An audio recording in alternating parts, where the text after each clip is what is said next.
कबीर कहे कमाल को दो बातें सीख ले, कर साहेब की बंदगी और भूखे को अन्न दे। ભગવાને એવું કીધું છે, સંતોએ એવું કીધું છે કે ભૂખ્યાને તમે અન્ન આપો.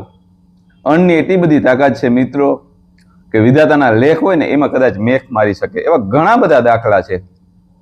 તમારે 5 લાખ કે 10 લાખ રૂપિયા દેતાય જો જે કામ ન થતું હોય, એવો મારો પણ અનુભવ છે કે જે 5 વર્ષ પહેલા કે 3 વર્ષ પહેલા મારા ભેગા મારે ઘરે અનાજ ખાધું હોય, રોટલો ખાધો હોય, એ માણસ મારા કામ પૈસાથી જે કામ કરતા હોય ને એ કામ એમને કરી દે, રાજી ખુશીથી કરી દે.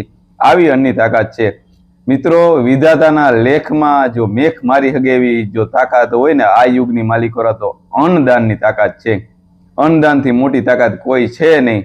એટલે જેટલું ખવડાવાય ને એટલું ખવડાવો મિત્રો. તમારા દુશ્મન હોય, તમારા મિત્રો હોય, સંબંધી હોય, એને જ્યારે મોકો મળે ત્યારે અન્નનું દાન આપો, ખવડાવો. ખવડાવવાની એટલી બધી તાકાત છે. અને ખવડાવવાથી મિત્રો તમને કેટલી સફળતા મળશે ને એ ખવડાવ્યા પછી તમને ખબર પડશે. જેને સમજાય એના માટે ધન્યવાદ છે.